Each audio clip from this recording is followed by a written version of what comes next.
Hello, everyone, and welcome to Dice to Roll, the Queerest Pathfinder Podcast on a planet where we answer hard questions like, if you were a peasant and you found a ring that grants you 3 wishes, what would you wish for?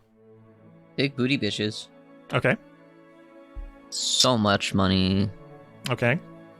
Cow. Those are okay, you know what, Ritz? I will give you a pass because you succeeded. All of those are things that you would wish for if you were a peasant. And I appreciate that. I forgot the peasant part. That's just what you'd get, regardless. That's just what you want, flat out. Doesn't matter what situation. What about Dave and Lou? Do you guys have anything? A sword. Okay, a sword. Just a regular sword? I mean, like, a nice sword. Okay. And is that? And you get the sword and you're like, you know what? That's it. I'd wish for money. Okay. One last wish. Make it count. And like a nicer house. Okay. Very Really good. practical. Nice and practical, yeah. I want Luna. a sword, money, and a home. Pretty All good. the basic needs. Exactly. Luna, how about you? I feel like money is an important one. Okay. Probably like farmland or a garden. I like plants. Okay. I like planting things. Pretty good. Okay.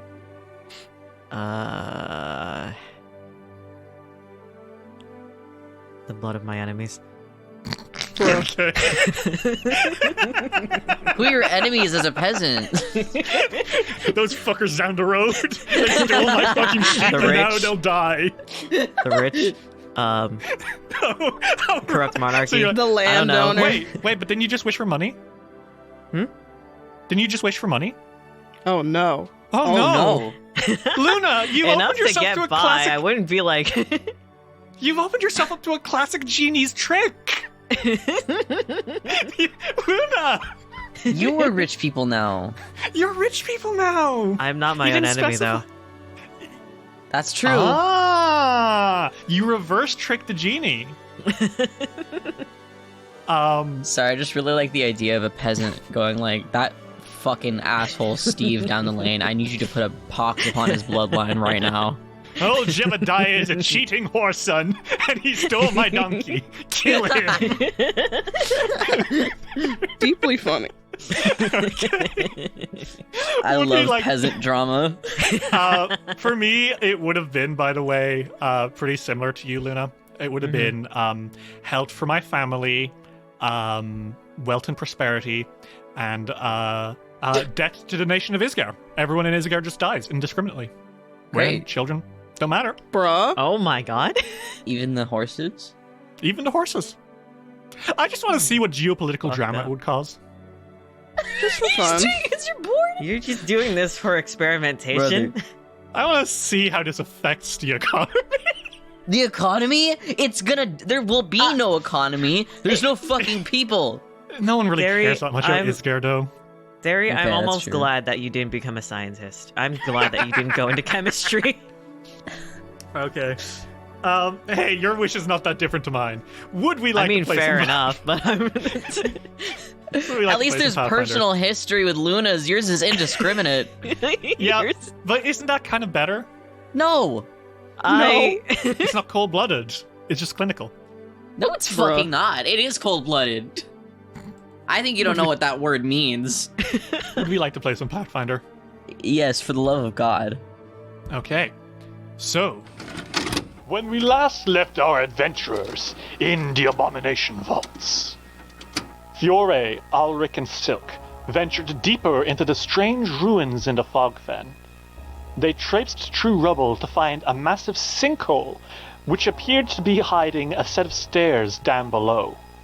They overcame the dangers of some mythflits, were scared by a fake skeleton, and came face to face with Boss Grong, the leader of the Mudlicker Mythflits, who was very obviously intending on attacking Otari, but was quickly convinced not to do that, and has offered allegiance with you adventurers. And now the three of you continue your adventure through this strange ruin, seeking out the source of the light in the fog. And fellows, are we good to continue? Yeah. Yes. Okay. You stand outside the doors into Boss Grong's lair.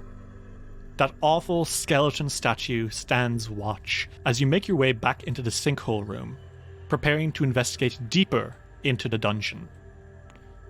You have yet to find the source of that strange glowing, but perhaps you'll be able to discover it when you go through.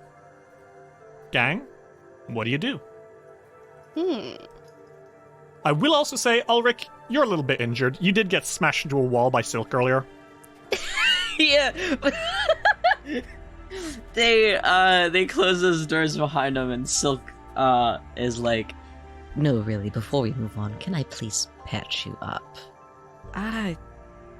Doesn't hurt too bad, really, as he, like, rolls his shoulder and there's, like, a slight cracks. You know, it's better to heal now rather than in the middle of combat. I suppose so. You could take a spell and crack open that pretty little head of yours. Come here. Ulrich averts their eyes. Silk is trained in medicine. Would you like to use some treat wounds? I would like to use some treat wounds. Well, Ritz, at last I have a module that's going to make my life so much easier. Here, I have an shit. explorations activity module. Oh. When you guys continue exploring, I will ask what you're all doing, but more importantly, you can just click something from this, a list of the things you can do while you are exploring. And right now, That's so cool. you're taking a 10-minute break to treat Ulrich's wounds. So, if you click into that button, Ritz, that you clicked, there is a macro for treat wounds. And Sick. Cool. you can just click it, and it'll hopefully work. I'm gonna use a hero point. Okay, you got an 11, unfortunately, which is very funny, so Silk essentially just vaguely pet Ulrich for a few seconds. No, I want to use a hero point. Okay, use your hero point. I mean, whoa. Oh. It succeeded. Okay. Nice work. That's Okay. 6 healing. Okay, Ulrich, you receive 6 healing from Silk as they bandage up your wounds, apply some like minor magics to undo some scrapes. You know, make you feel a little better. How are you looking now that you've got 6 healing? Much better. Ulrich, I think, feels a bit less stiff from being knocked against a wall. I think he stretches his back a little bit, rolls his shoulders. There's significantly less cracking. And he gives Silka a small glance and says, "Thanks." Of course. Again, my apologies. Don't. Spells go awry all the time. Don't worry about it. Oh, I meant to cast it. I see. Well, I just clumsy thought me. perhaps you'd be a little bit more sturdy. Well, I'm an archer. We aren't very known for sturdiness. Fiore, you look at poor sweet Ulrich, and you look at their frame, and you're like, what was Silk thinking? Fiore just raises an eyebrow. He's like, okay. You just spent 10 minutes camping by the sinkhole, bandaging up your wounds. Later in the story, if you were somewhere with a lot of enemies, spending 10 minutes might invite them to come looking for you. Mhm. But for the moment, that hasn't happened. You get the feeling that perhaps the Mitflits of this place are not necessarily actively sending out patrols. Yeah. So, what do you guys do now? Silk kind of dusts off his hands, and stands up straight and is like, well, we haven't all day. Should we explore the rest of this place? Sure. There's a door up north, but we'd have to be careful about maneuvering there. And then there were more doors back the way we came. Shall we? Which way do we want to go? Oh, it is open. I thought it was closed because this map is so fucking dark. You have torches. Fiore can turn one on. So Fiore, do you take out a torch and light it? Yes. Okay. Fiore, you put away your scimitar and you pull out a torch, making it slightly easier for your friends to see in the dark. The fires flicker over the cobblestone walls, and again, now in greater detail, you can all see the signs of an ancient battle that took place here. You still don't know what that's about. There's a door to the north that is closed and you haven't been through yet, and a door to the west, which you came through earlier. Do we want to go north or back out? Well, it might be a good idea to head up north. Sure. Let's clear the room. That Sounds lovely. is fair. I'll help if any of you look like you're gonna fall. Be careful. It's kind of, the walkways aren't as friendly as they'd ideally be.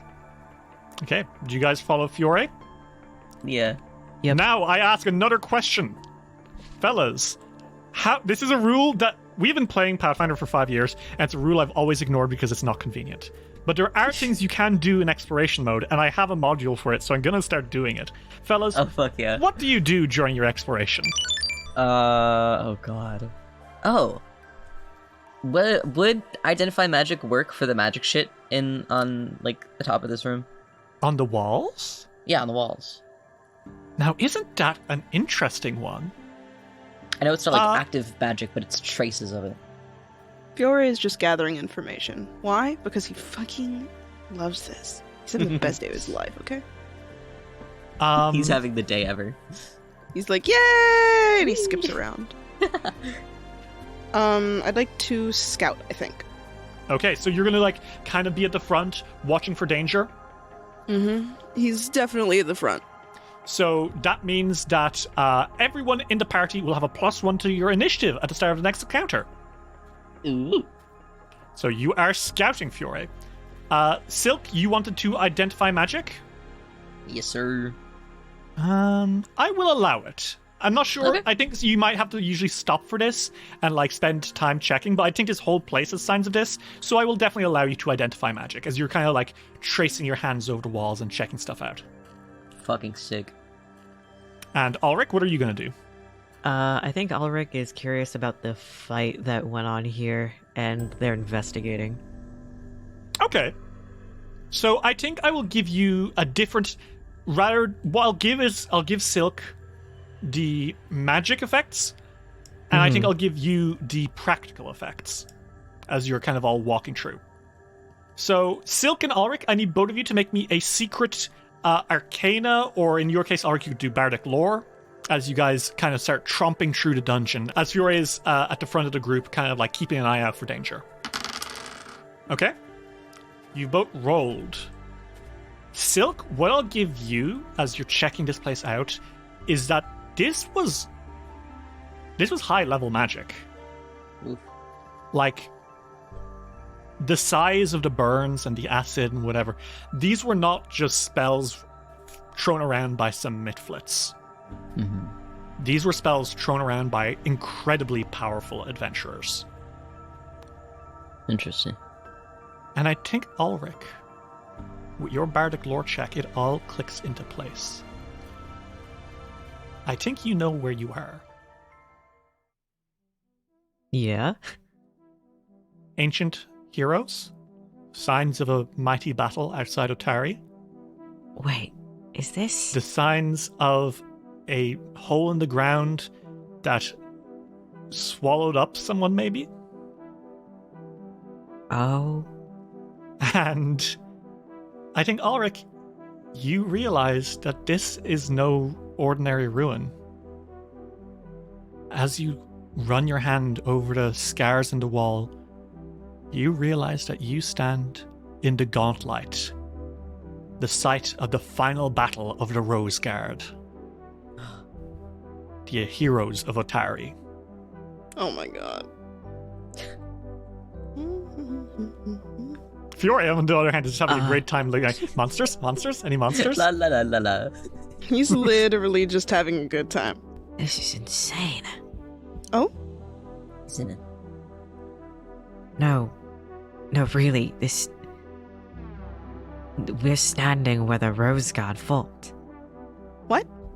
What? Wait, are you for real? I'm serious. How could you tell? Well, the Rose God they were incredible fighters, weren't they? Yeah. And one of them fell during their last adventure.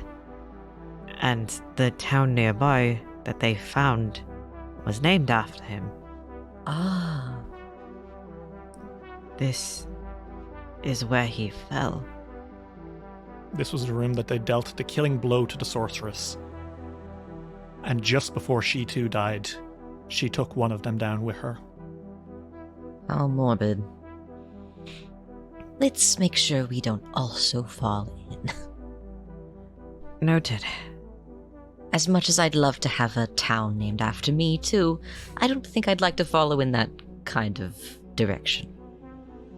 No, I think we all want to make this one out alive. But yeah, this is the place of their final adventure. That's huge. How did no one notice this was here also? Oh, I think you know that the gauntlet exists. It's just it hasn't been explored in like fucking centuries. Oh, okay. It doesn't. It's. There's ruins everywhere, man. Well, these are kind of important ruins. All ruins were once important. That's not true. Okay. There's an abandoned McDonald's near my house.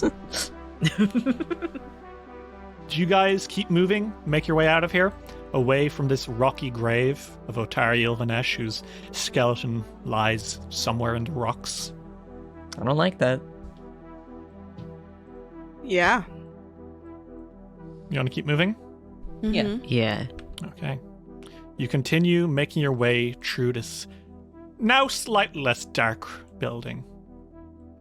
And Fiore, you get to the door and you open it. And as you come out the corner, you enter back into a big courtyard. To the east of you, the wall of the ruin has collapsed. So you can actually see the muddy ground of the island and then the fen beyond it. And to your west, you see a problem. 3 mitflits are around a giant pile of rubble, and they're kind of jumping up and down the spot and seem to be dodging something. And you see a massive, slimy, fuck-off maggot the size of a horse. Oh. A small horse, but a horse nonetheless. Oh. Spitting blobs of goop at them. And they seem to be cheering, and then one of them hops on its back and starts riding it like a horse a little bit, and the other two cheer, and then the first one falls off. Ugh. They look like they're having fun. Oh, they can have their fun all the way over there. One of them sees you and points and screams in a salvot, and the fucking maggot starts wriggling towards you guys. What the fuck do you do? Hey, we're friends. We're friends of your boss. Keep that thing over there. The maggot comes a little closer. It does not speak Scarvat. It still hides behind Ulrich. Yeah. Ulrich stiffens up. The one riding it does pull its its weird carapace a little bit, like slow down. And it looks at you and says, "What?" We're friends of Boss Strong. And the 3 mitflits all kind of gather, and they're looking at you. They have to hold the giant maggot back because it is like at you. Oh, wow. One of them looks closer and says, You are new servants of the Mudlickers, yeah. Yeah. Where's that? Oh, we shall put you to work. Go mine for us. Then the other one says, Mine for us. No, we're busy. They all puff out their cheeks. The one on the maggot comes a little closer and says, What business have you here in our beautiful new home, the Empire of the Midflits? We're here to go beat the mushroom-eyed people and explore. Their eyes all widen And I think the two of them on the floor start hopping up and down, punching the air. Says, Yes, yes, yes! Kill them! Kill them! Kill them! Kill them all! and then the one on top says, Yes, once there were dozens of us, but now all that remains is 1, 2, 3.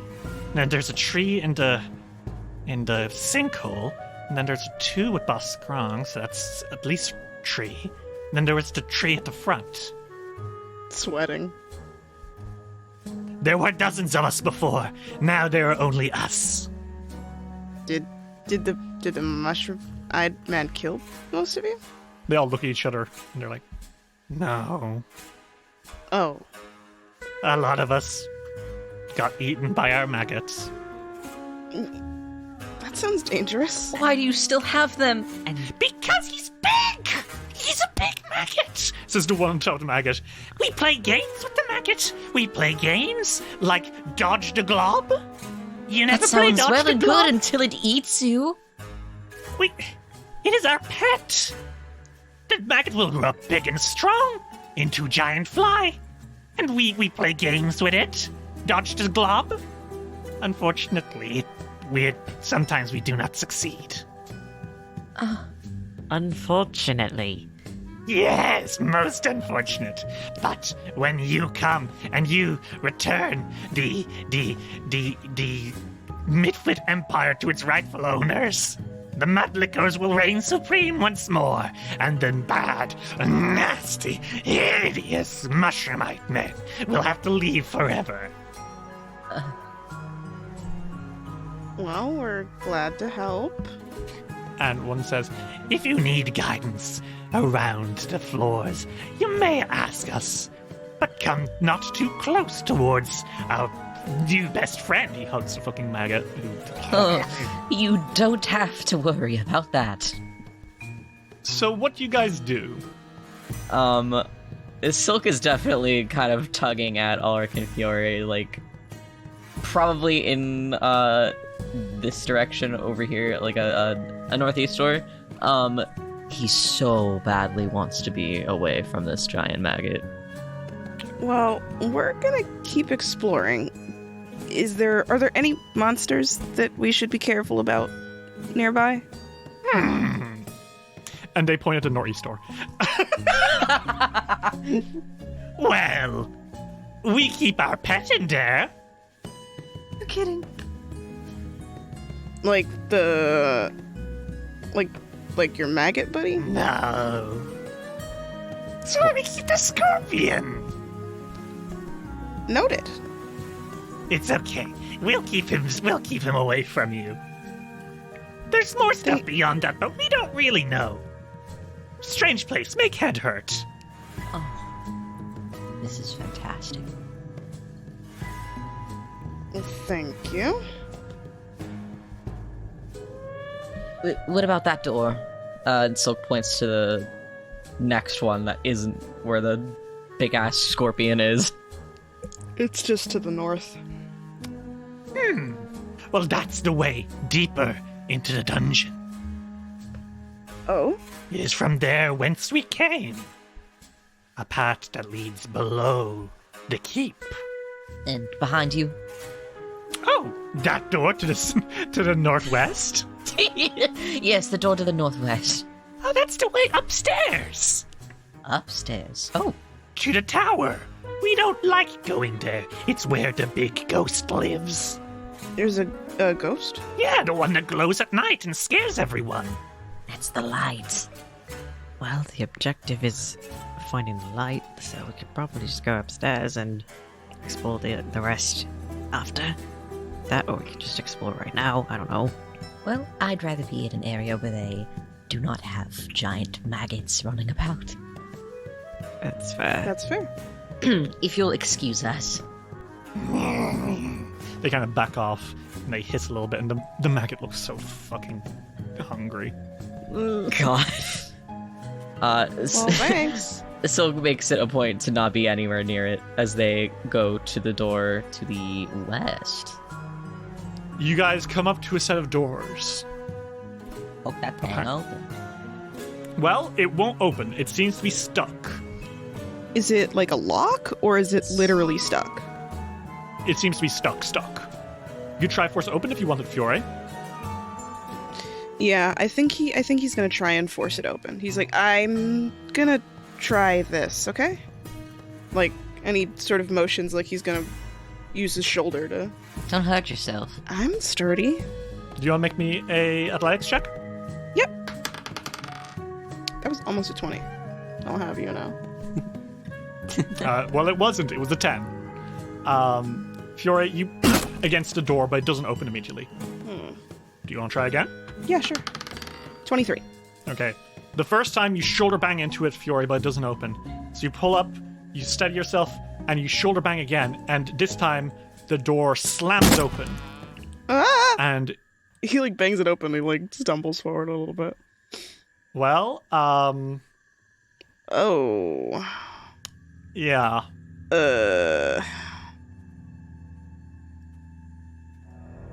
There's some blood. The smooth walls of this circular room are painted a light grey with no indication of seams between blocks of stone. A set of iron stairs winds upwards along the curved walls before terminating at a trap door in the ceiling nearly 100 feet above. A red bloodstain glistens on the floor at the room's center, as though a human-sized creature bled to death on the floor very recently. But there is no body in sight. What the hell do you guys do? That is a little unsettling. Certainly. This is recent. Mitflits don't bleed red, do they? And they're not strong enough to take down many people.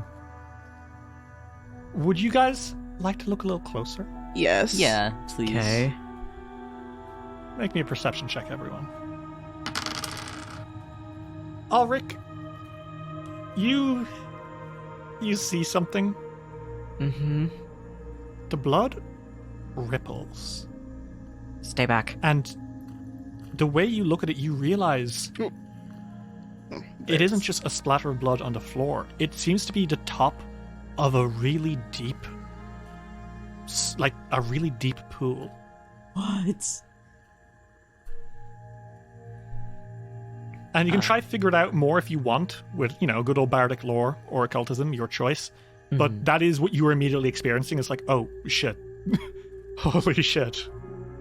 I'll try bardic lore. Okay. Roll. Ulrich, as you look closer, you realize that this isn't natural. This seems to be the sign of some supernatural occurrence. Like, this is not... Even though it looks recent, it is not.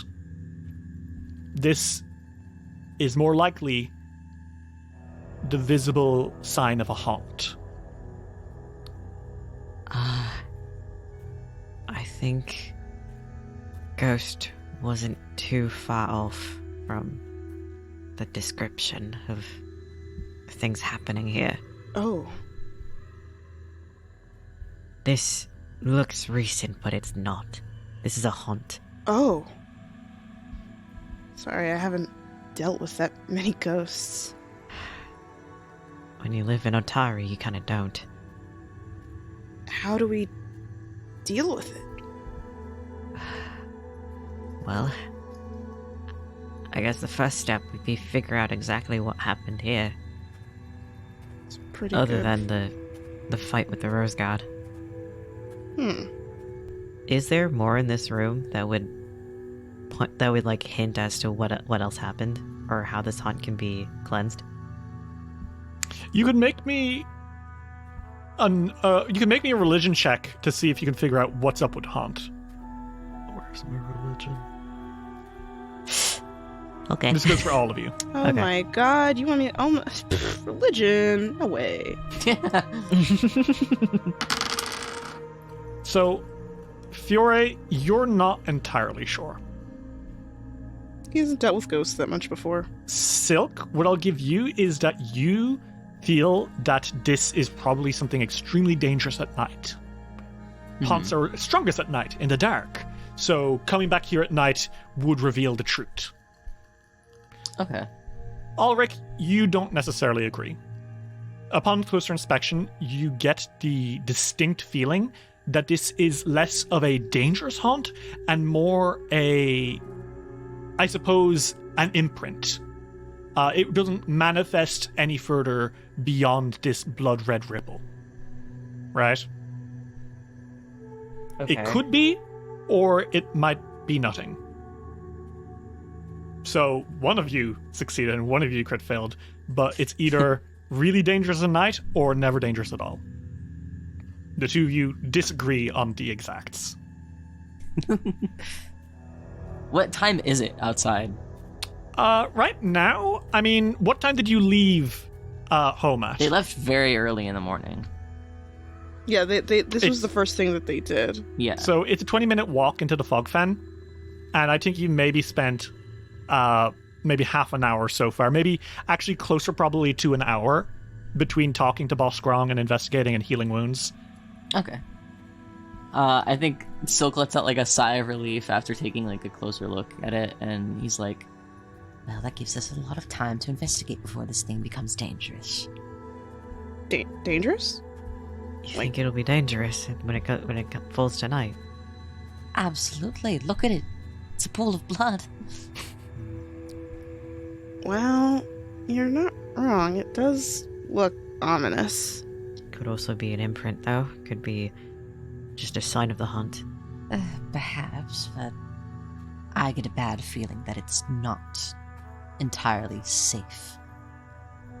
At least later it won't be.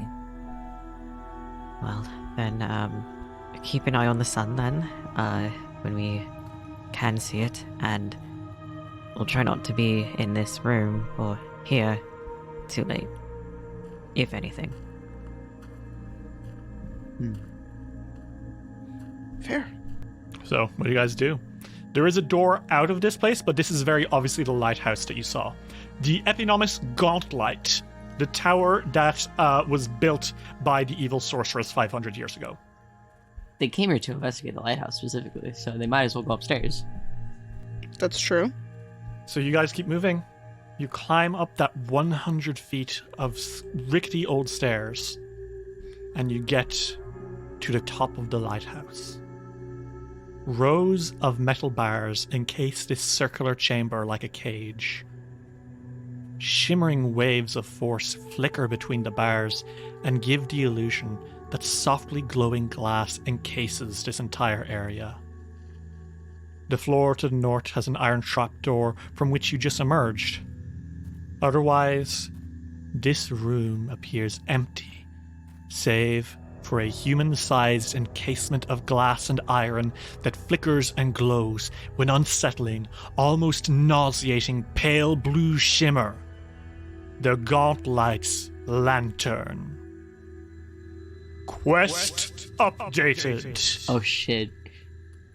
Objective complete. Find the source of the strange light. The hell do you guys do now? Whoa. How? Detect magic? Ah! Yeah, it's magic as hell. That's like Okay, so yeah. magic. That is I figured. insanely magic. Like, Ooh. it is almost... You're like, oh, I'll cast Detect Magic, and you shove your hand into a toaster. You know? Like, it is almost painful when you cast Detect Magic. You quickly stop because, whoa! Yeah. Oh my Silver's gosh, like, that's Oh strong. my goodness, it's magic, it's magic, it's magic, okay. What in the world? I have no idea what this is. Let's have a look around and see if we can't figure it out. Sure, I'm interested. Me too. Color me incredibly curious. It's turned out to be quite the adventure. It doesn't, like, you can't see as you look around. There's not much in here, aside from this strange glass object. Like, it's almost like a cage of glass and iron, which is containing this awful light inside. Like, even looking at it kind of makes you all feel a little queasy. Not in your stomach, more in your souls, you know? Like, there's this Yeah. real dread that comes from looking at it. I'm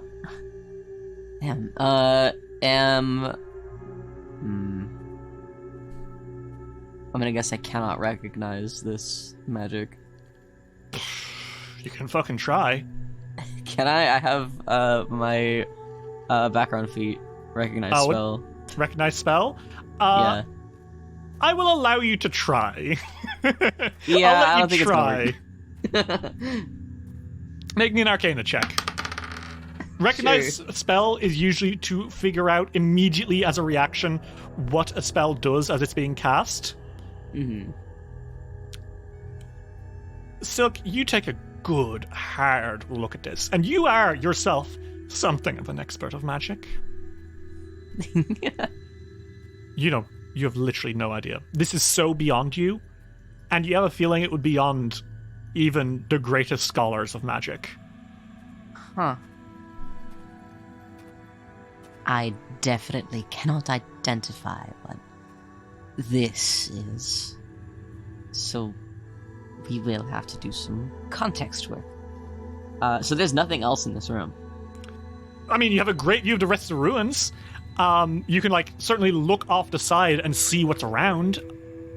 But this place is empty aside from that central glass chamber of light. We can see Otari, right? Yeah, off in the distance. It's beyond the trees. Anything else that's, of note that we can see from the lighthouse? Make me a perception check. Okay. Do all of you want to make it, or just Silk? And you can all choose a direction to look from if you like. Sure. Perceive. You can look out this way, the west. Ulrich is probably gonna look in the northeast area. Okay. Silk is looking south. All of you make me that perception check. So, Silk, you can see, you actually do have a very good view of Otaria from here. So you can see, honestly, you can see your house from here, you know? Huh. Ulrich, as you kind of gaze out to the northwest, you see a place... Sorry, as you kind of gaze out to the northeast, you can see that there's almost a church-looking part of the ruin. Church. You do some quick mental math, and that must be the place that they were keeping that scorpion. They did say there were places deeper that way, but you can see stained glass and shit. And Fiore, what you see is very interesting. Oh, yes. There's another smaller island, and a bridge, a very small wooden rickety bridge, connects it to this island. And there's a building on it. And on the coast, you can see the ruins of a campfire and a boat, implying that someone else has been here very recently. Oh. What do you do? Guys, I think somebody was here recently. What? Here? And Silk rushes over. Come here, look. And he points out at it. What's that? There's another building, and there's a campfire nearby. Oh, They're here. that's strange. I found what seems to be a church. Any indication of what deity? No indication. I just saw the stained glass, but that's also where they're keeping the scorpion. Hmm. Hmm. Curious to have a church attached to a lighthouse. Strange, I know, but I'm sure if we investigate that, we'll figure out what deity. Perhaps we should check just who is in the area.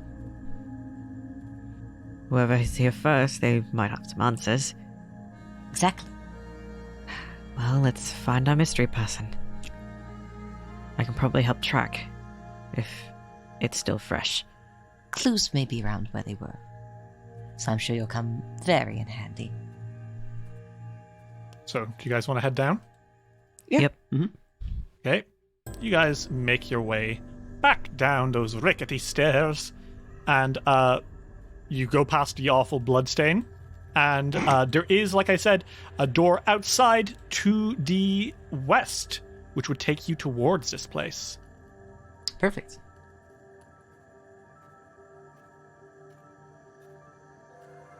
I'm gonna open it.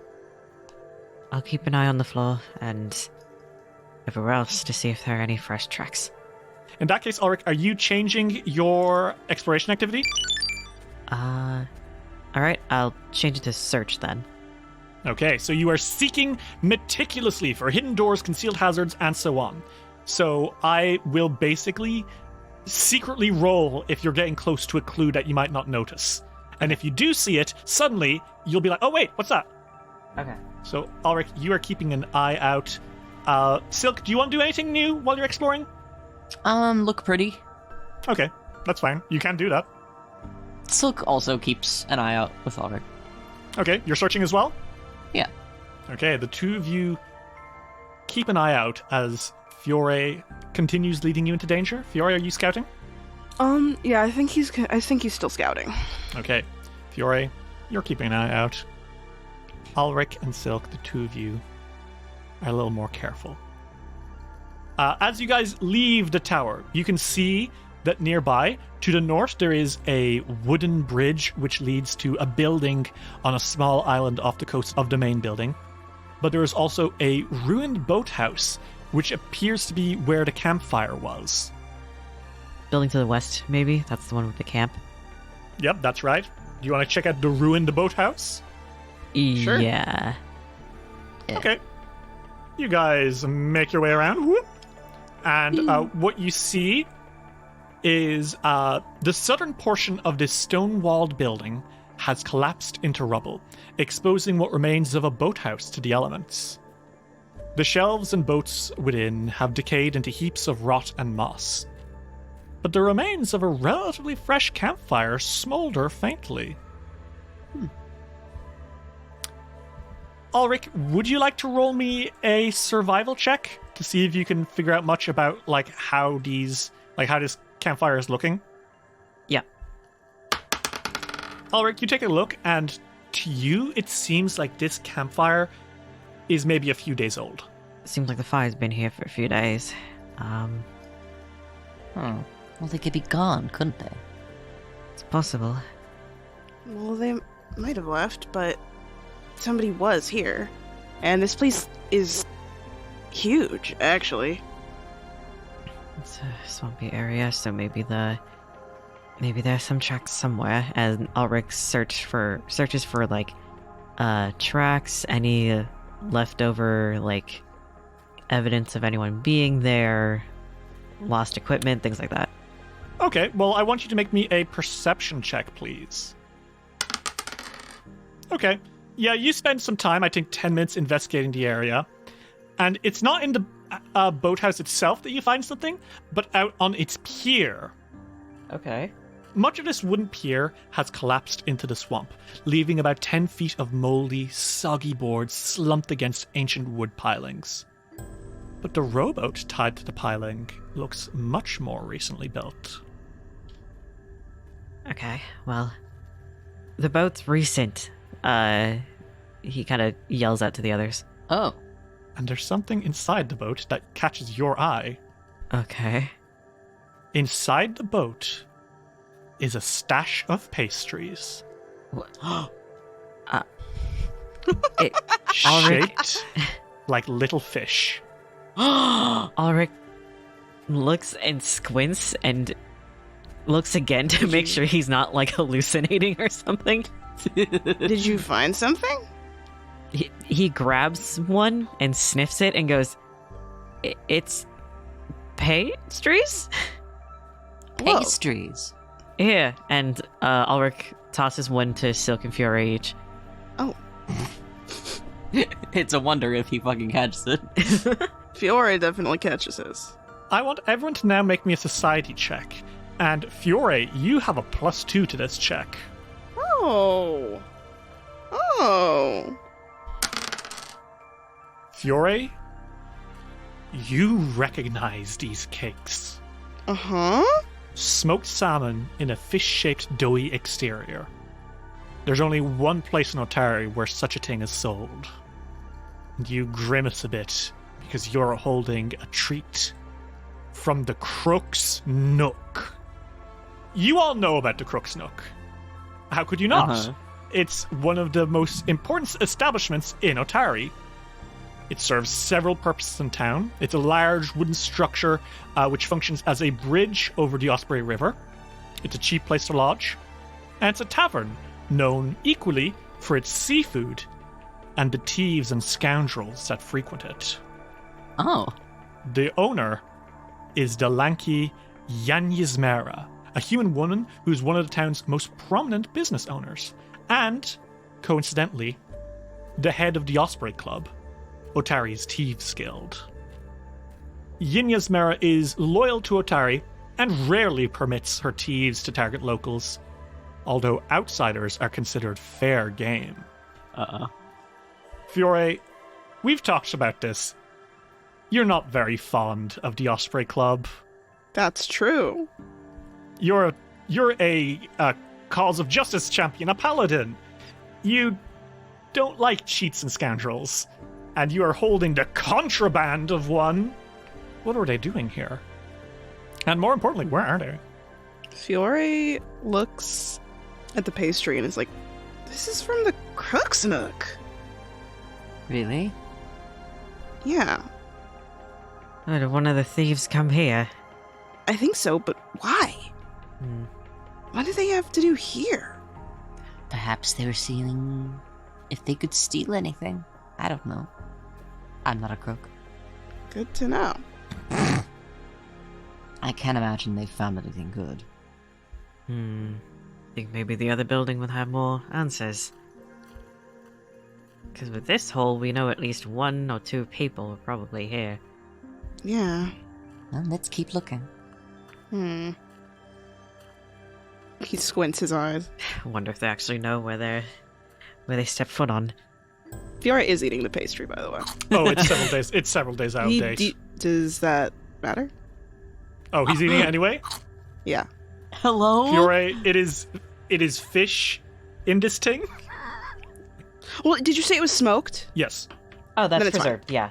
That's fine. That smoked fish is cooked to be preserved. Yeah. Okay, well, Fiore, you eat this thing, and you know what? Even though it tastes of crime, it's pretty good. It's like...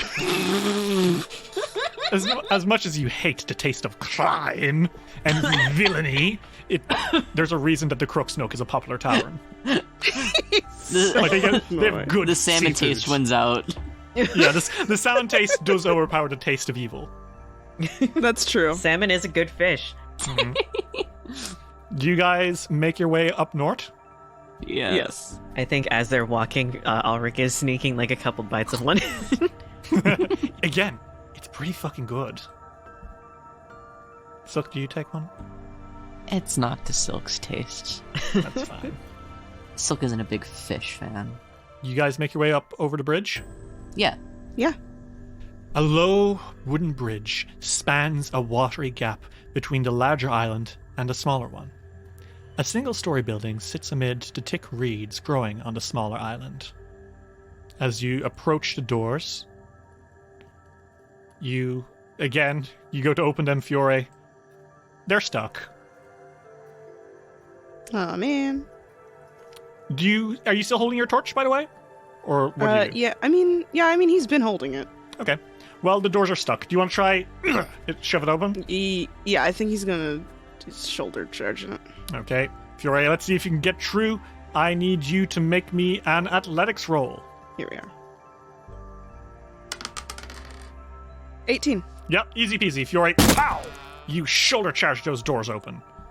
And what you find inside is unusual. Fiore's gonna puke. He's so excited. Inside, there's a study. It features several bookshelves, a desk, 2 chairs. The books and objects here lie in disarray, with torn pages strewn haphazardly across the room. I see. And as soon as you all enter, Suddenly, something appears before you all. A light appears in the air in front of you. Oh, ye gods! It seems to be a strange, glowing creature, and it says, Who goes there? Why are you laughing?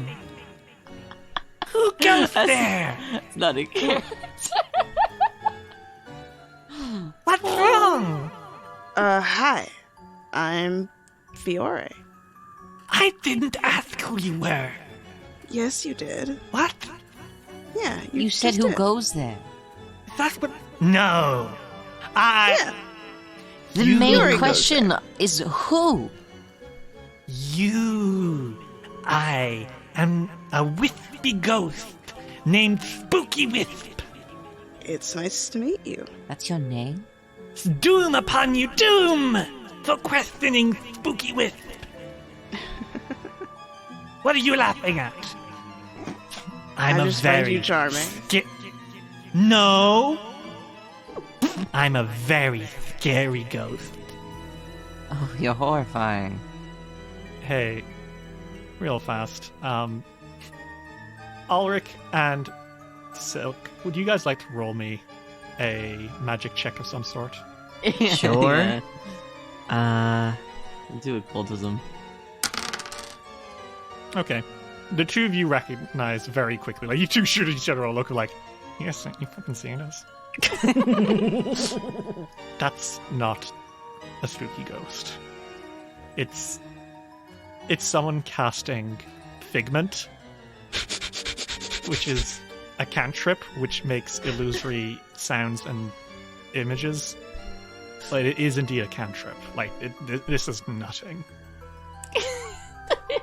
I think Ulrich steps around the spooky ghost and goes to like a little bit deeper in the room to find. Where are you going? What are you doing? Stop right there! Oh, no. What are you talking about? You're a spooky ghost? I don't want Yeah, to be and around you- the spooky ghost, he says as he's like searching around the room. Hey, Clearly no! they're running away because they're so scared of how spooky you are. Okay, good, but be scared this way. Come closer. Ulrich is I don't like, think you understand what scared means. I think Ulrich is like back turned, fucking listening in on each door. You can make perception checks if you like. No, come back this way. What are you doing? It's this so way. horrifying. Silk, help me. Fiore, Yeah. protect me, please. Ulrich, you walk directly towards a bookshelf. You walk directly towards a bookshelf, and you, like, look under it, and oh my god, Uh-huh. that's a fucking... What is that? It looks like a fucking is baby. that? Oh, what It is the that? world's What ugliest the baby. fuck is that? Can I be honest with you guys? What's up? He looks like a stand. He The does look fucking like a worst weird... stand to ever be rolled. Go home. He does look like a weird JoJo's Bizarre Adventure stand, yes. But get that thing off my God. fucking So- screen. He is... I want everyone at home to imagine, you know, a gray alien, like the like with the big bulbous eyes. Imagine one of those with skin tone, a kind of pudgy tummy, no clothes except for a little grass skirt and a little petal collar. Obsessed. Really small pointy nose, big pointy ears, weirdly luscious lips, and a golden tangle of hair. And as you look under there, Ulrich, at this fucking creature, it says, "Ah!" And it scrambles backwards and holds up its hand and says, Be gone! I have powers! We're not gonna hurt you. We're not here to harm you. Honestly, that's got a little funny. No! I'm scary. I'm scary. Right. Sure. They say with both their hands up, horrifying. What are you doing here? Well, I lied to you. You lied? My name is not Spooky Wisp. Oh, Aw. really? My name's Tangletop on account of my tangled top of hair. I'm a brownie. He dispels the figment. You guys know that brownies are a type of fae. They're tricksters. although evidently this one considers himself quite a spooky trickster. Mm-hmm. Obviously, not particularly scary. Yeah. I came here because I want something. Oh?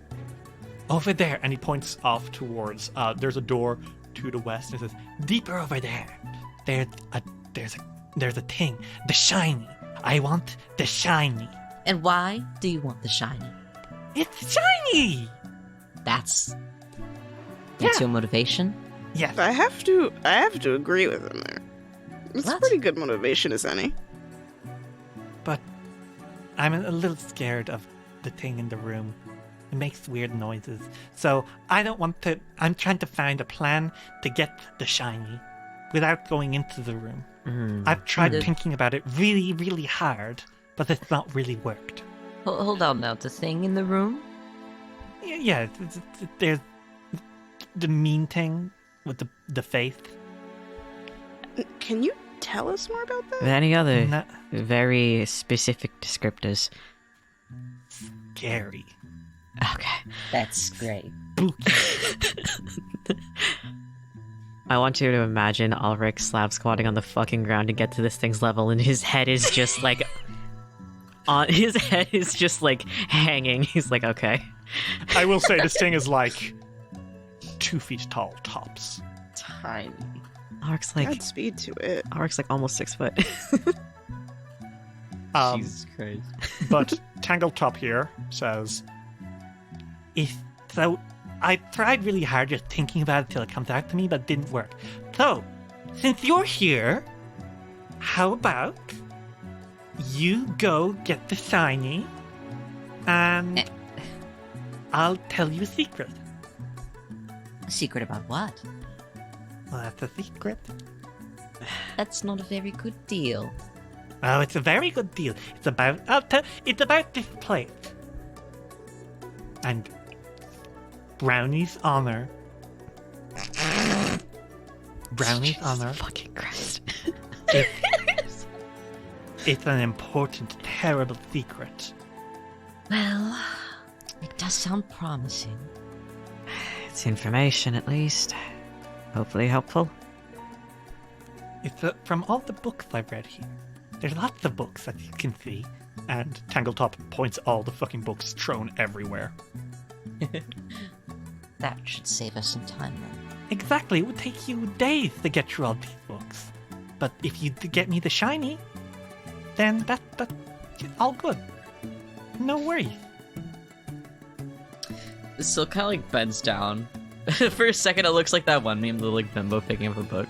And he kind of like leafs through one of them, sees how fucking long some of these books are. He's like, Deal. Yay! Hooray!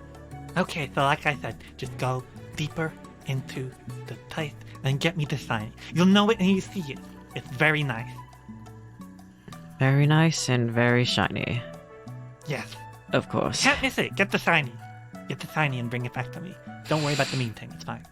Uh-huh. Okay. Do you know anything about the mean thing? It's mean and scary. Does it have fur? Does it look like No. ice? Like a... No. What is it? so A what blob? does it look Fang? like? It's like a bird. A bird. Like a... Yeah. Well, that's better than not knowing anything. I guess.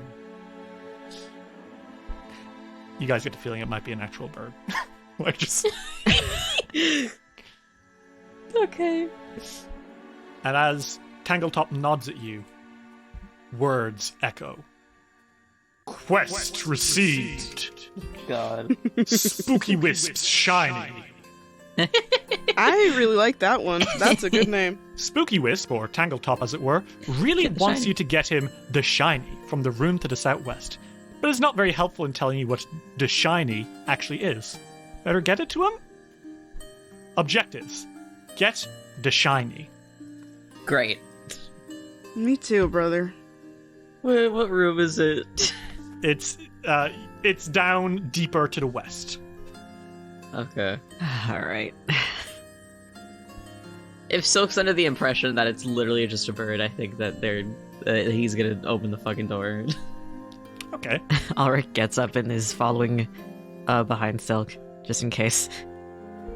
Oh, what if it's actually dangerous? He's like, hold on. You think it actually is going to be dangerous? Okay, well, when you get dirty. Fine, open the door.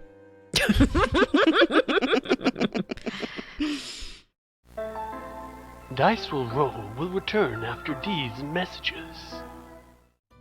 Hey everyone, and thanks for listening to Dice Will Roll. So I have to start with a few thank yous to start. First off, I want to thank everyone for checking out Abomination Vaults. This has been the most successful launch to a new season of Dice Will Roll ever, which is like a huge surprise. Extinction Curse had like a massive start, and it had been a couple of months since Dice Will Roll had published anything, so we weren't expecting to necessarily have a massive launch, but no, you guys have really knocked it out of the park. The show is doing incredibly well, and it's all thanks to everyone at home listening, telling friends, and getting the podcast out there. So well, in fact, that we have just passed a massive milestone that I never in a million years saw us hitting, and it is 400,000 downloads for Dice Will Roll. And I really just wanted to take a moment to say thank you all so much. On top of that, we're about to hit the 5th anniversary of Dice Will Roll, episode 1 of Kingmaker, the 5th anniversary of our little podcast, taking to the airwaves properly. Most other indie TTRPG podcasts don't manage to last half as long as we have. Not only have we lasted, but we have excelled. We have really done far better than any of us have thought, and that's been so incredible for us as a friend group, for us as individuals, and for us as creators. And I don't think any of us would be doing half as well as we're doing without Dice Will Roll in our lives. And I just want to give you a genuine and extremely sincere thank you. To celebrate, next Monday, on the 5th of February, one day after the anniversary, we are going to be live on Twitch, just doing a Behind the Rolls, a live stream where all 4 of us, Dave, Ritz, Luna, and myself, hanging out, talking about 5 years of Dice Will Roll, interacting with you guys, answering some questions, and just really taking it all in. That will be on twitch.tv/DerryZoomy, probably around noon PST. We'll see how long we go on for. It's mostly going to be a casual thing. Don't expect to find out what Campaign 5 is or anything. Just a chance for us to chat to you guys, answer some questions about the show, talk about stuff we've enjoyed from our experience on Dice Will Roll. And yeah, just celebrating 5 whole years. So that's it for now. Thank you everyone for an incredibly successful start to Abomination Vaults, for 400,000 downloads, and for checking in February 5th for the Dice Will Roll 5th anniversary special. We'll probably put it on our RSS feed afterwards, so if you're not able to make it, don't worry about it. If you're able to be there on the day, then that means you might be able to get a few questions in. Thank you all very much, everyone. Remember, that's twitch.tv/DerryZoomy, DerryZumi. Thank you all, and as always, keep it rolling. We now return to Dice Will Roll. So you move into the next room, and it appears to be a hall of portraits. A series of 4 paintings hang on the northwestern wall of this hallway, although layers of mold and decay have severely damaged them. The paintings along the wall seem to have basically been irreversibly damaged by the elements. But the first painting is enormous, nearly 7 feet tall and almost as wide. It depicts a landscape, the city of Absalom, the capital city of Kortos, very close to Otari. And it's on fire, burning to the ground. What? And all the figures in the painting seem almost like spectral and in severe agony. Well, that's an unhappy painting. It has a bronze plaque that calls the painting, "So shall the fools suffer." Yeah. The second painting is nearly as large as the Absalom painting, and is in the same style, although the subject is different. It depicts a lighthouse rising above a stately keep into the night sky, with its beacon emitting a pale blue light. Its bronze plaque reads, "Let the light shine forever." I don't know if I enjoy this series of events. They're not very comforting. Especially this is part of a series. What's really funny about this series is the third one is just ripped to shreds. Oh. Like, it is completely gone. There is no trace of what it used to be. But the plaque reads, "Portrait of the artist." Yeesh. Ominous. Yeah, it seems like someone really did not like that painting. Always a good sign to have a portrait specifically ripped up. The fourth and final portrait is smaller and circular, and it depicts a smirking woman dressed in a red gown with a high collar. She is pale, beautiful blonde hair, extravagant necklace and earrings, and like a lot of mascara, a lot of eyeshadow, like a lot of it. Her eyes are almost like white pinpricks surrounded by darkness, you know? Like there's just black all over. And atop it, she has this really chilling smirk. Oh, dear God. Oh. Tone And it the down, plaque- lady. The evil vibes are radiating. The plaque reads, "The Lady of the Light." Oh shit. Would any of you like to make me a society check or a bardic lore check? I'll do a society check. Bardic lore. Yeah, I'm gonna cast Bardic Lore. Yeah. Ulrich, you do recognize, you don't know exactly much about it, but you know from context clues that this must be the evil sorceress. The one who built this place. Yeah, checks out. What's really distressing for you all, though, is that there is text carved into the stone underneath the painting. But it is not in a language any of you understand. In fact, I don't think it's a language any of you even recognize the characters of. Huh? There's just writing that you don't understand, and there's no way for you to understand. Well, does anyone have any blank pieces of paper? Silk reaches into his bag and is like this.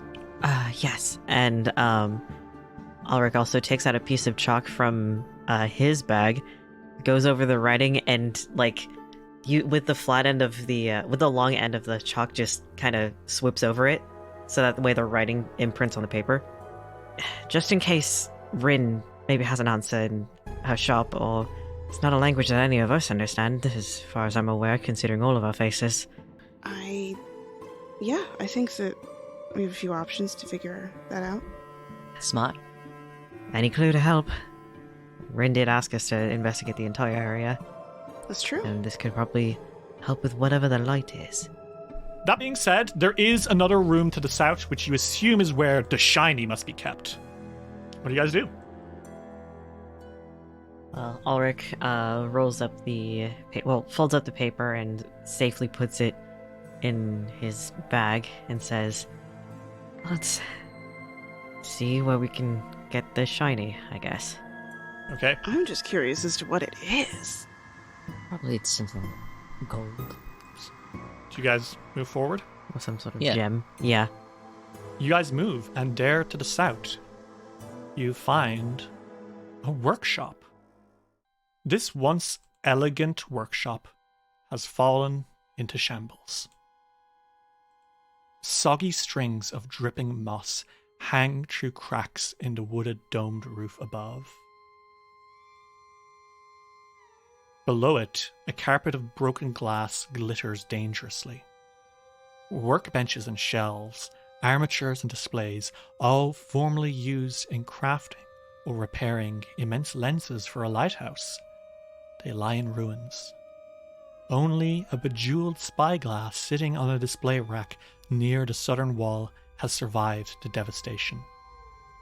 But you are not alone in this room with the very shiny spyglass. There's a creature in here. It's a doll. A little wooden puppet almost like an artist's mannequin. But its strange, half-spherical head has a beautiful eye drawn on either side of the head, and a beak coming out from the front, like a white raven. It has wings for arms and tiny sewed-on pants and shoes. Aw. It is quite terrifying to look at. No, it's cute. And it turns slowly. And it looks at you, Silk. And it says, Master? Oh, no. No.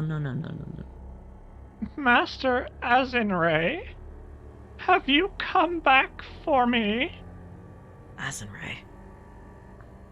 Master? I believe you've got the wrong person, puppet.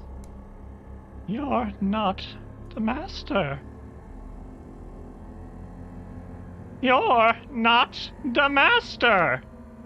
You're not the master. and he starts flapping his wings, kind of, and he turns and he says, You don't recognize me? You're not the master. You don't recognize me. You don't recognize Mr. Beak! and everyone, we're going to roll initiative against what is potentially the most infamous creature of this adventure, Pat. Okay. Mr. Beak!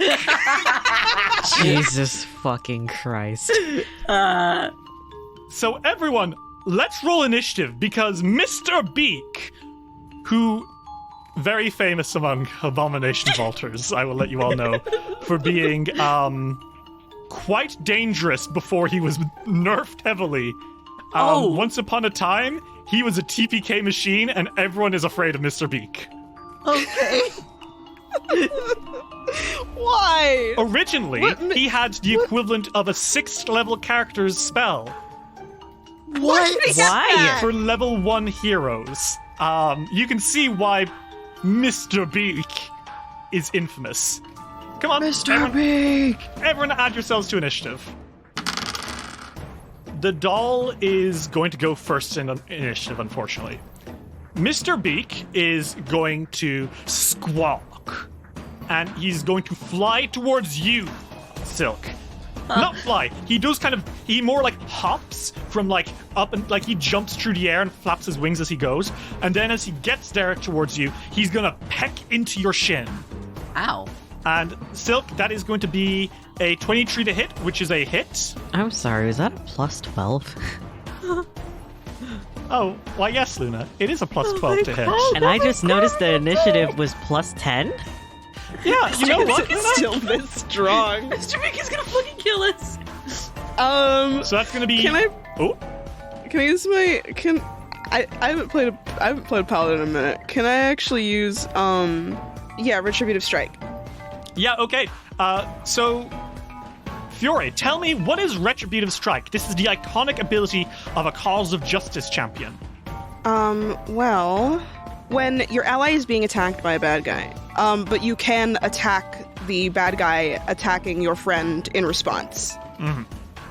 Basically what happens is, as he attacks you, you attack it right back, and on top of that, you reduce the damage that your ally would take. Yes. So, here you go. Champion's Resistance to you, Silk, Yippee. which will give you resistance to this incoming damage. But, Fiore, make me that attack roll against Mr. Beak.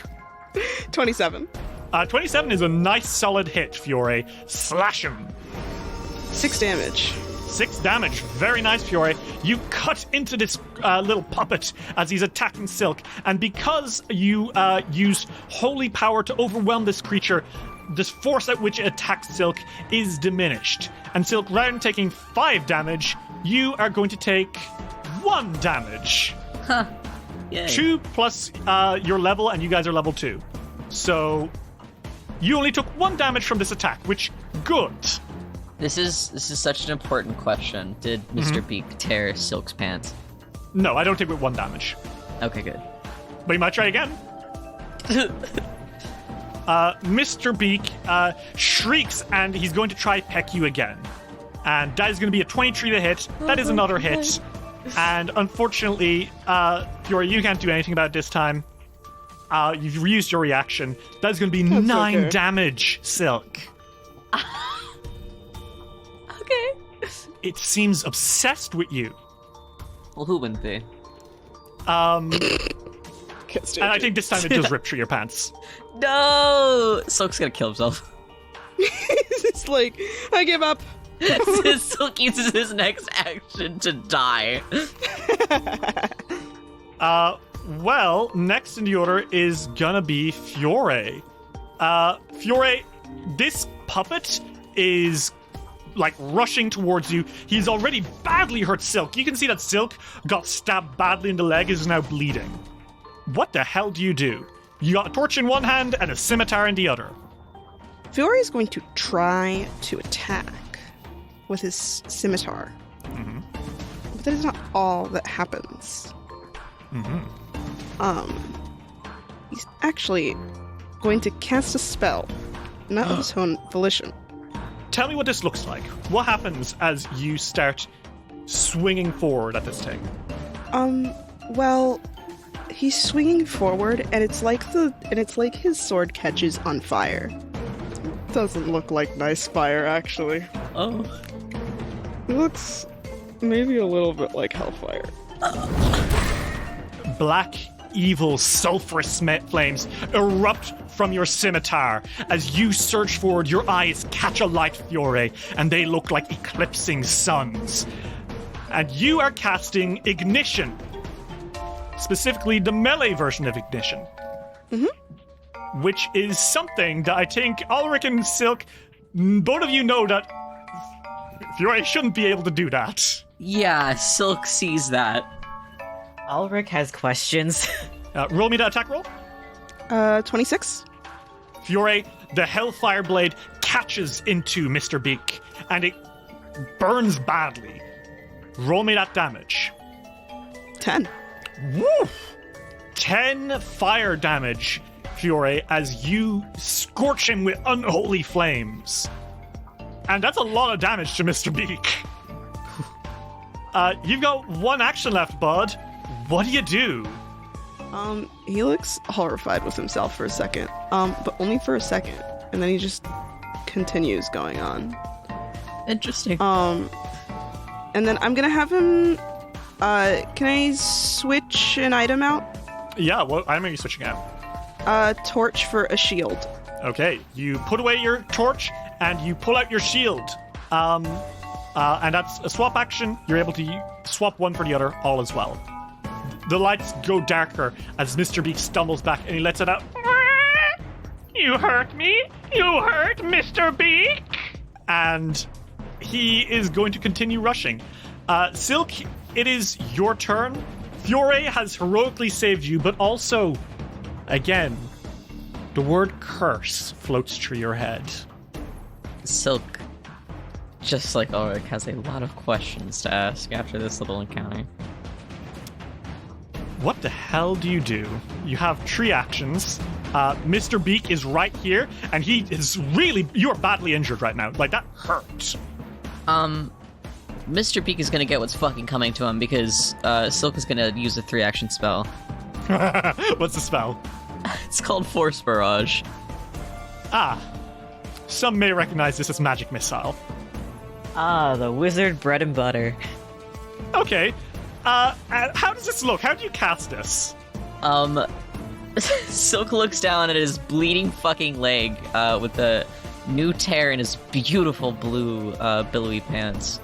And he looks fucking furious.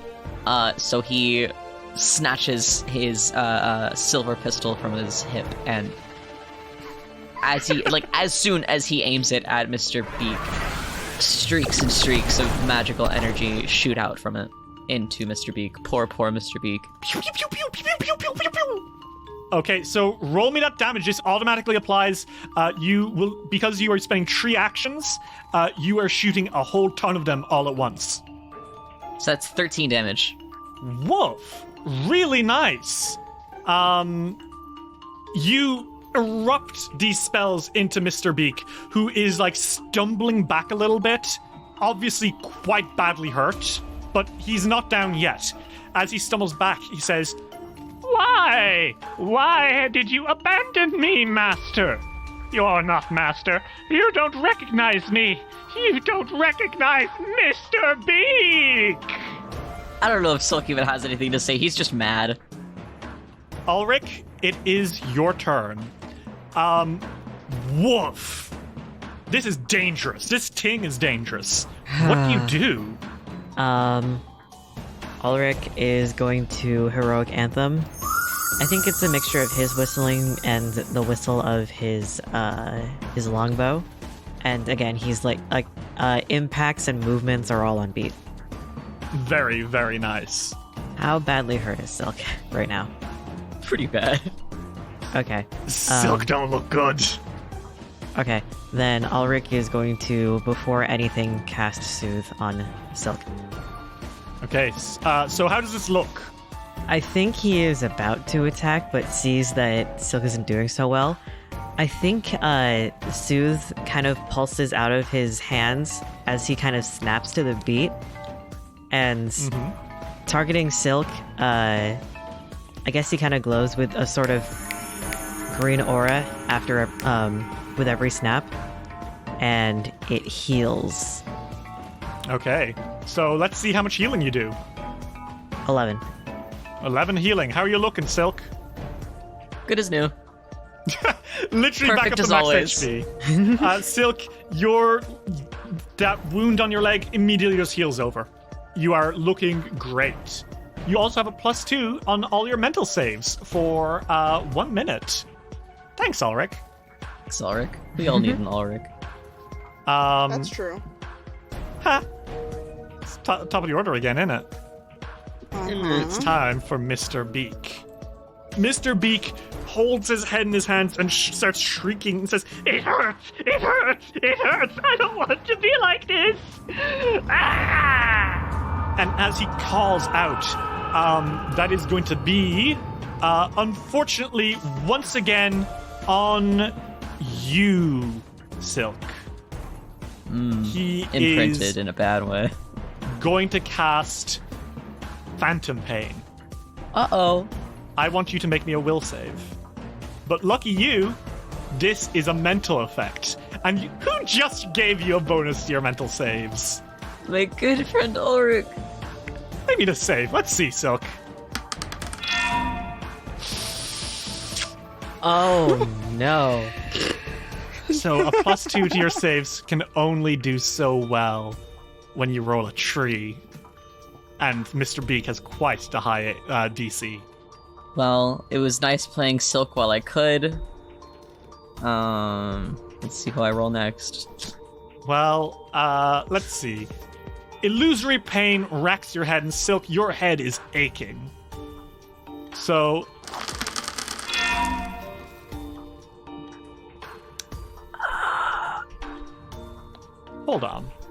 Hold on. Me looking at the damage that's way over my max HP.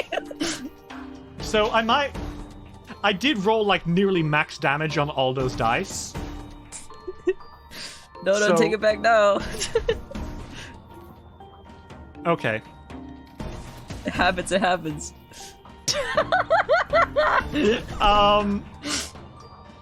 Would he instantly die if he went Yes, down? instantly. Yeah, okay. 100%. Like, He- massive damage. This would do 48 damage, and Silk has 18 HP. Oh my god. So...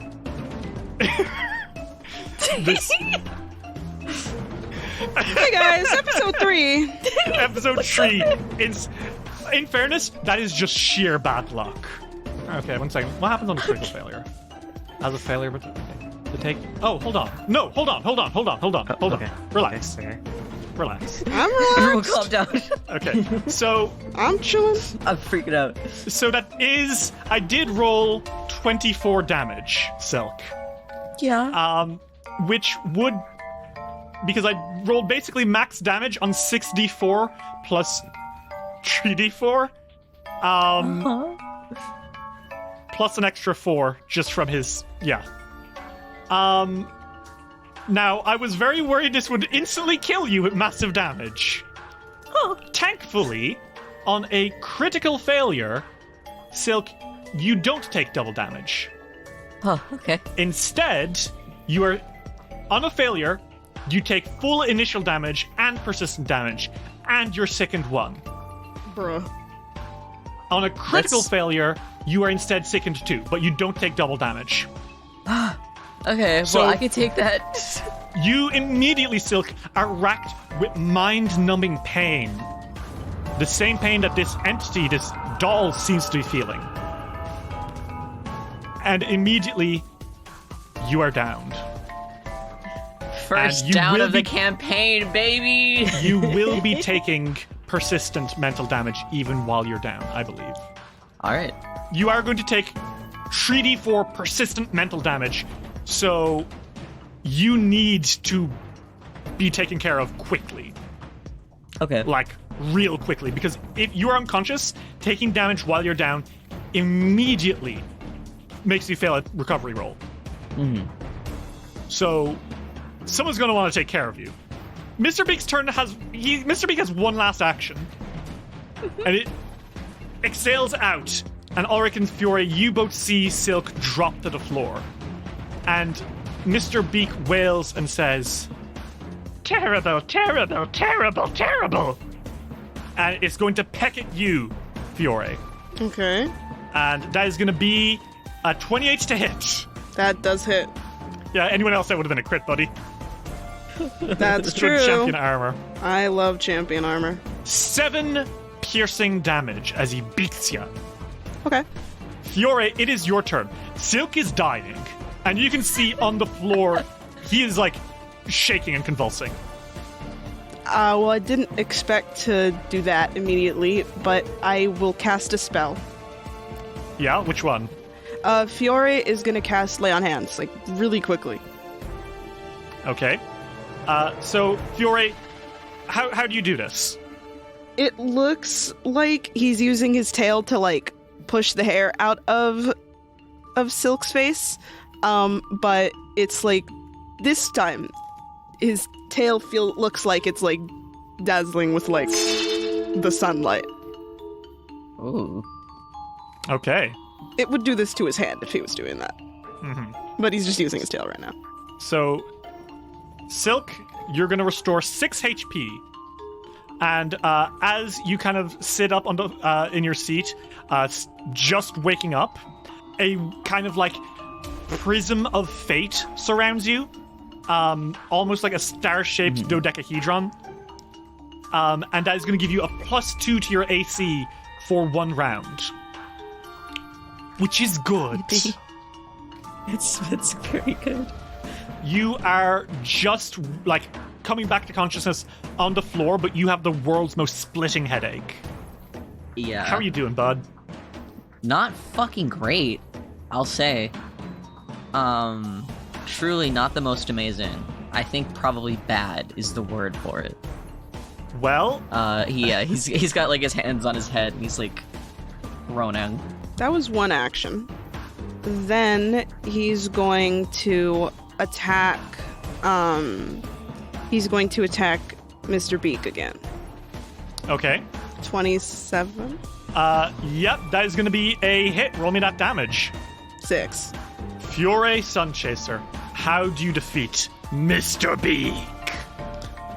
I think that after he heals Silk, Fiore takes his scimitar, and I think when he swipes, he catches at like a notch or something in Mr. Beak, like either a joint or somewhere, and uses enough force to like send him flying into a wall.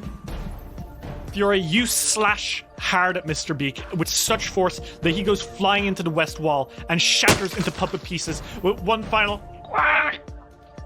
And as he shatters, all that remains is a strange green gemstone that seems to have been embedded in Mr. Beaks' back. However, the fight is not over because Silk, you are still in agony from that mental damage.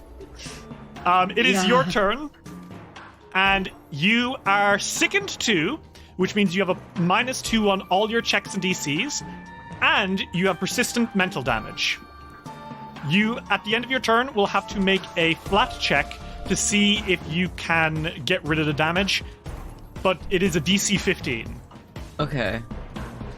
Now, if you did something, you might be able to lower the DC like to a 10 if you did something that might help stop the headache.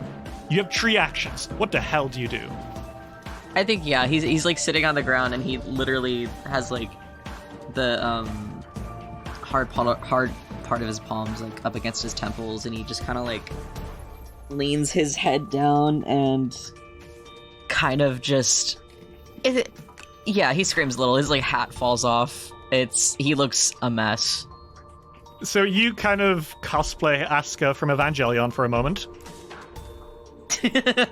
It's the only thing that can help. That will reduce the DC to 10, I will say. So, you spend your whole turn doing that. Let's see. Unfortunately, that is not going to do it, but so you take 4 damage, and you rolled a 2 on your flat check. Silk, you have 2 HP left. Ulrich, what the fuck do you do? Okay, so would Ulrich have something to help with the headache, at least like a medicine or something that he would make? So, you can certainly try that. Okay. I would say that like an antidote might help. It's not really supposed to help, but I would say it could. Mm-hmm. Just, However, the problem is, Ulrich, as you try to give this to Silk, Silk literally won't stay still enough to take the medicine. Because Silk is sickened. You've got 2 actions left. What do you do? Did we use my hero point? No. I will use it then. Okay, what are you using it for? The hero action was healing prayer. Oh, interesting. What's it do? Select yourself or an ally within reach. The target regains 1d8 plus 8 HP. If you are 7th level or higher, it regains 2d8 plus 16. I'm not at that level yet. Yeah, you're not, so it's going to be 1d8 plus 8. Okay. Ulrich, as you sit by Silk and try to soothe him, you think to yourself and you kind of under your breath pray to your goddess. Tell us about your goddess briefly. Oh, right. So his goddess is Halkamora, believe Empyrean Lord? That's right. Believe. Basically a holy angel. And I also think I read the daughter of Erastil. That is right. The daughter of Erastil, the god of the hunt and of the harvest. Yep. Halkamora is a goddess of gardening, of agriculture, and of family, I believe, right? Yes. You read under your breath a prayer, please help me.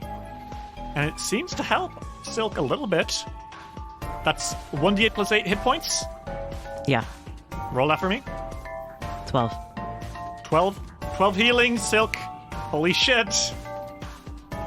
Holy shit, he looks a lot better. For now. Kind of. For now.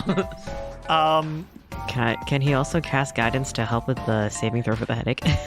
I will say yes. What do you say to Silk to try help keep him up and fighting? The pain will pass. It's going to pass, but you need to focus. Thought something tangible, something that you can hear, see, or touch. Just focus on that. I think Silk grabs onto Ulrich. Aww. Aww. You clutch onto Ulrich's sleeve and stare up at him, shaking. Easiest thing in the room to focus on right now, being the closest person. Mm-hmm. Fiore, it is your turn. You are standing by Silk. Silk is obviously in a lot of pain. What do you do? Do you do anything? Because you can just wait and just sit at his side and prepare to help him out when you need to. I'm not sure if there's anything that I can do right now because I've used Lay on Hands and I need to wait to do that. I think he's preparing to, if he takes damage and goes down, he's going to try and stabilize him or something. Okay. Silk, your turn. Even though the horrible puppet is gone, you are still in agony, but at the very least, you are being comforted by your friends, and I think you don't have to scream anymore. I think you can just kind of take deep breaths to help stabilize yourself. Yeah. Silk is kind of just... I think he's holding on to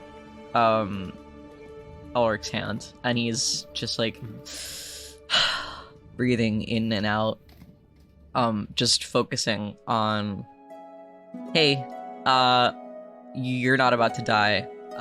There's someone else here. There's other people here. You are still here. It's okay. Physical things are real. This hand is real. You are real. Okay. Roll me that recovery check. 11? That'll do it. Combined with the power of your intense breathing and Ulrich's guidance and Fiore's presence, you inhale, you exhale, and that's it. It's over. You are good.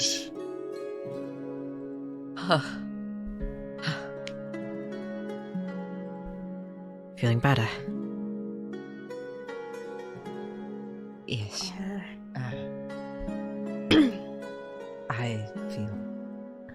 I feel better. Thank you. Let's take a minute to heal all the way. Please. Yeah, of course. Can we leave after this? Yeah, no, we have all the time in the world right now. We already know what we need to do. We can go back. Let's get you healed. Silk just stays sitting down.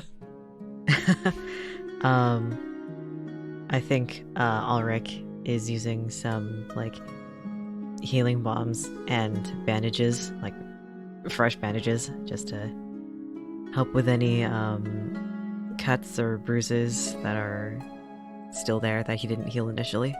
Yeah, there's probably a few left, but at this point, most of the damage seems to have been mental. But at the very least, you can help make him feel more physically comfortable. Fiore, do you pray over Silk, refocus, and cast some lay on hands? Yes, he does.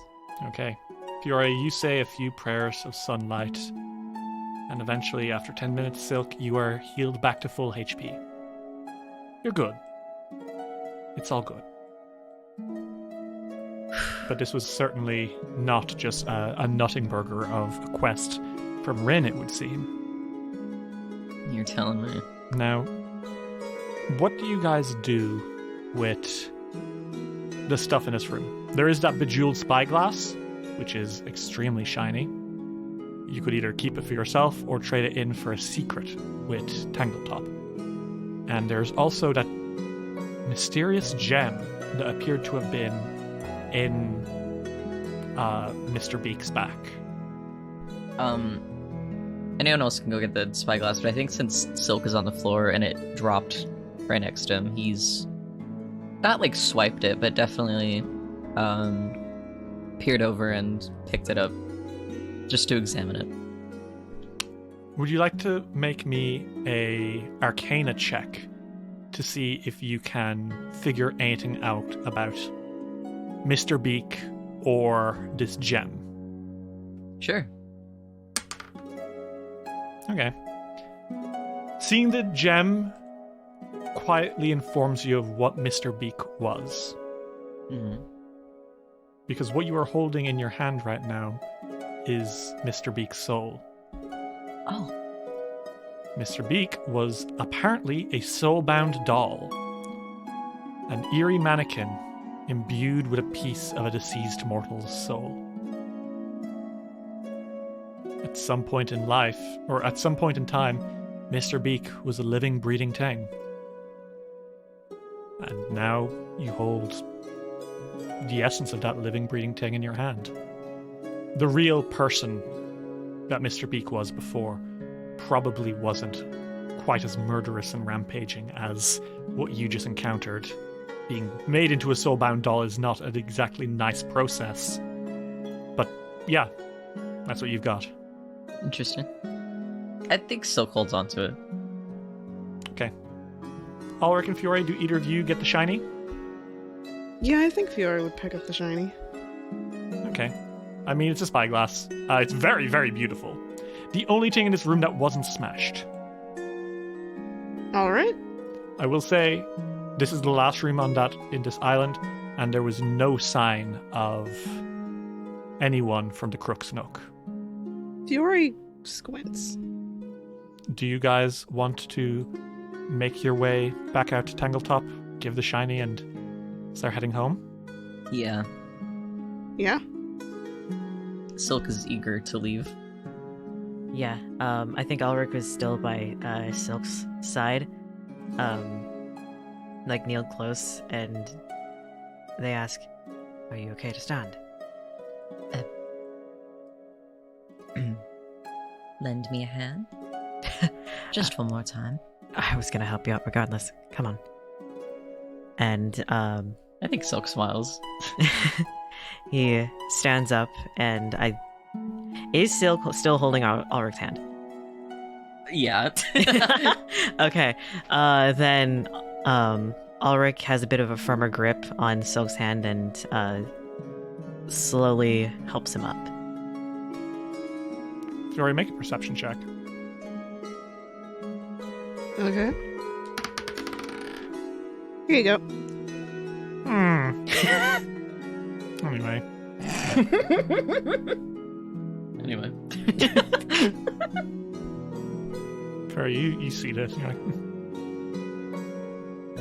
Silk tries not to linger too much, and he does like a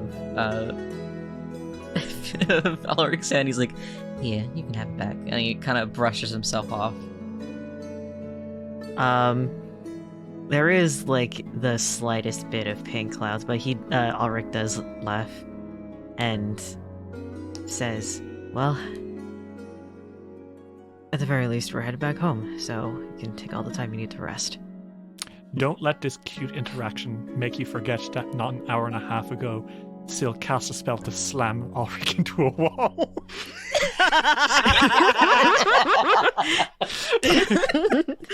He forgave him. Do you guys go back out to Tangletop? Yes, we do. Yeah. Yes. Out you go. You make your way back out to Tangletop, leaving behind the strange lens workshop that you found yourselves in. And you approach the brownie, who kind of squeals in delight fury as you approach, and says, You've got the shiny! The shiny! Give it, give it, give it! Oh, look how sparkly it is! How wonderful! How wonderful! Here you go. Yay! Thank you kindly. Of course. I'm here to help. Oh, sparkling glowing tube.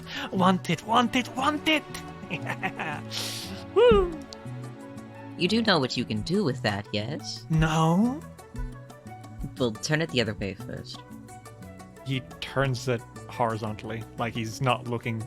He like just turns it over in his hand, like so it's just rotated slightly. You know, he hasn't like held it up to his eye or anything. He just rolled it over a few times in his hand. Would you mind? And like Silk kind of No. puts his hands kind of near Stay it. back. No, I'm just saying, if you look through the thin end, Huh? it'll be a nice surprise. Oh! Oh! Ah! Ooh! Wonderful! It makes small things bigger! Yeah, it does. Amazing! Amazing! Well, then you are most deserving of a secret. Thank you. What is the secret that you were going to tell us? The master of this place. Oh? Once upon a time, there was a man here who worked for an evil sorceress. Oh? He was a wizard. An elf named Volok Azrine. And he was the apprentice of the sorceress. But when the sorceress died, he lived on. But he hasn't been here for a long time. He's probably gone mad or died. In fact, it was 500 years ago, so yeah, he dead. Oh. Elven wizard. Fiore looks over at Silk. Silk puts his hand on his hip a little bit, like tilts his head, like, Are you maybe related to any other wizards? Oh, well, yes. I guess you could say I am. I don't recognize that name, though, so not him. I know my lineage fairly well. Oh, he wasn't a normal elf. He was a strange elf. A strange elf? Yes. Strange. An evil elf. the evil elf. Would you all like to quickly roll me a society check? Okay. Silk's got his 23 in me. He does not know this guy. Oh my god. Okay. Silk, your heart practically stops in your chest. You start to sweat. You bite your lower lip. Your ears twitch. Your nose wrinkles. Your eyebrows go up and down. Silk, is something wrong with you? You recognize you're having a stroke. Oh my god. You remember, Silk, stories that your mama told you when you were a little boy. Stories of the most evil beings to ever exist. Stories of the wicked elves that call themselves the Drow. Hey, we can't use that name The anymore. boogeymen of... Well, hold on. I'm going somewhere with this. Okay. I was about to say, wait a minute. Don't worry, I'm going somewhere with this. The boogeymen of elvenkind. Wicked, nasty elves, possessed by demons. Fury, Ulrich, as soon as you see Silk's reaction, you know that Silk is freaking out about the concept of a drow, because they're folklore figures in elvenkind. Drow questionably exist. Okay. They, from your studies, there are probably things that are like drow, but from your understanding, they're more of a folktale that were made up by elven mothers and fathers to scare their children. Damn.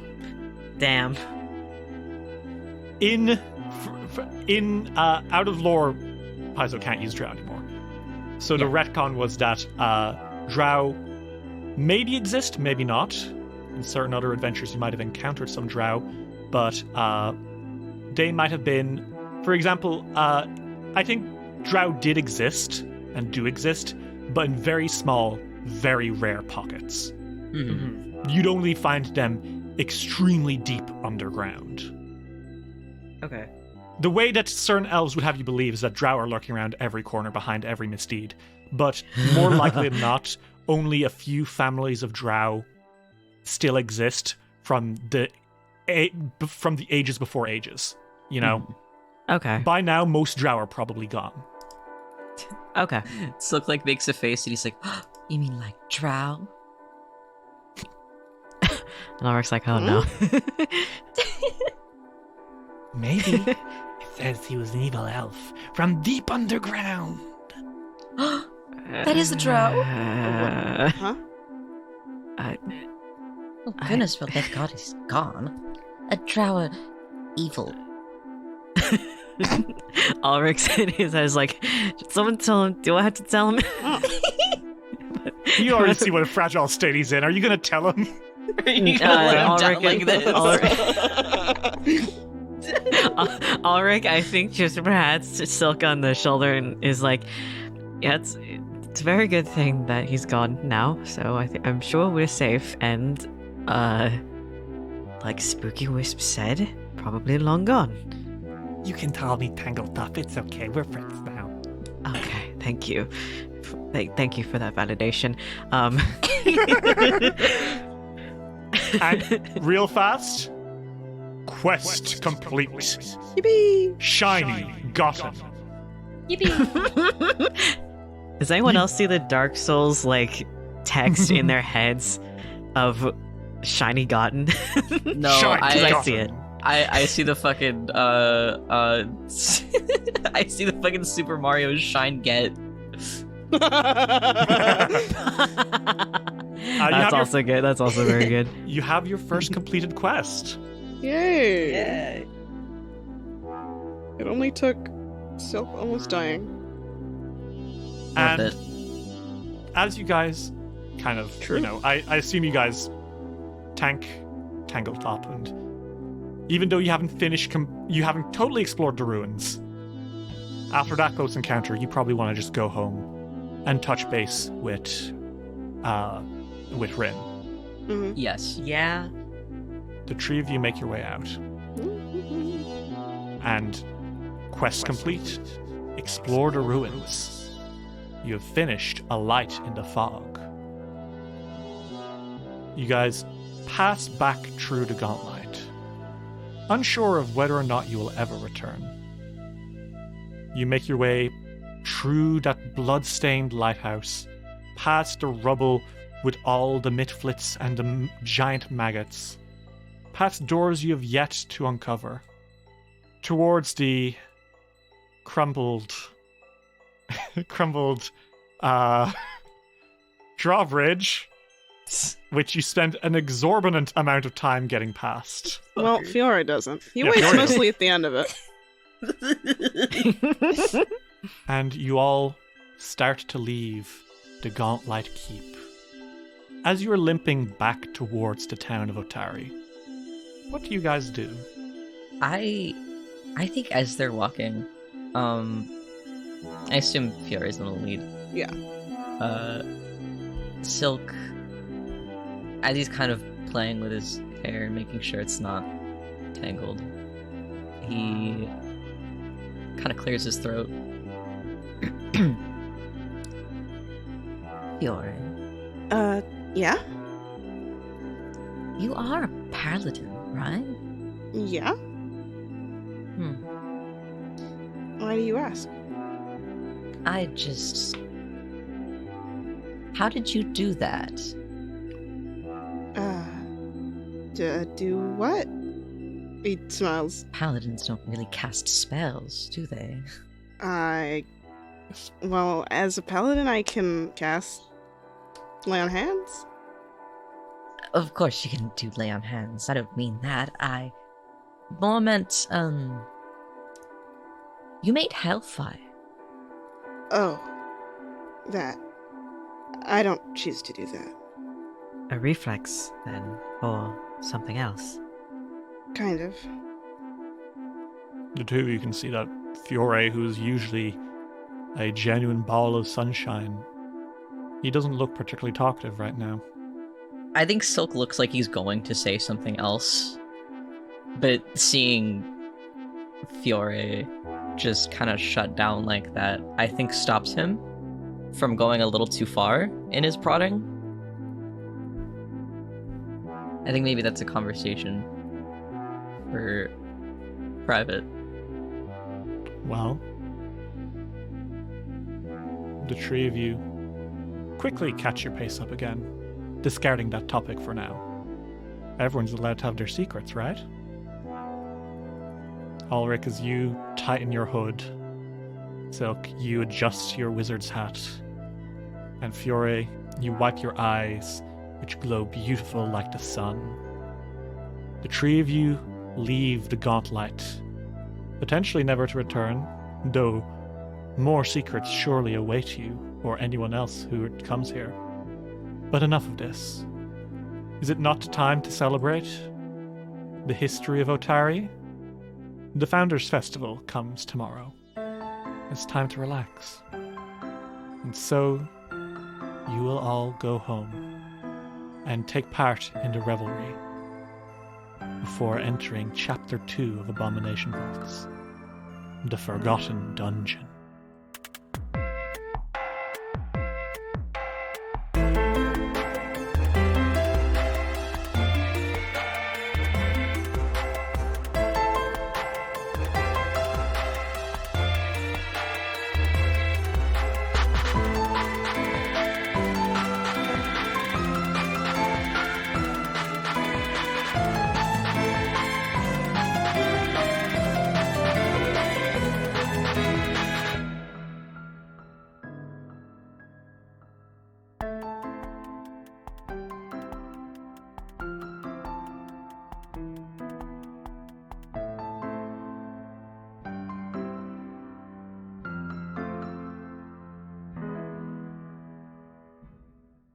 This episode of Dice Will Roll would not have been possible without the support of our patrons.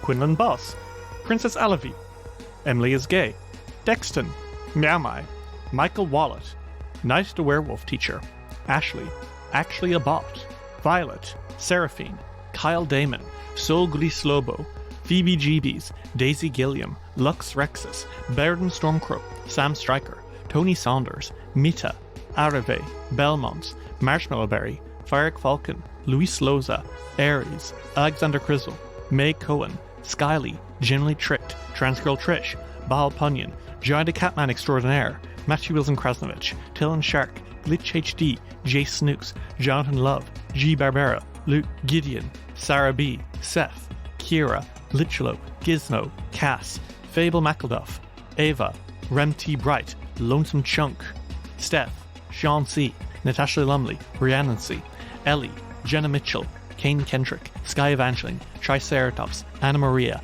Jordan, Emily Laderna, John de Booker, SS6 Seeker, and Dame Valerie III. If you'd like to see what you can get for helping us keep it rolling, check out patreon.com/diceroll today.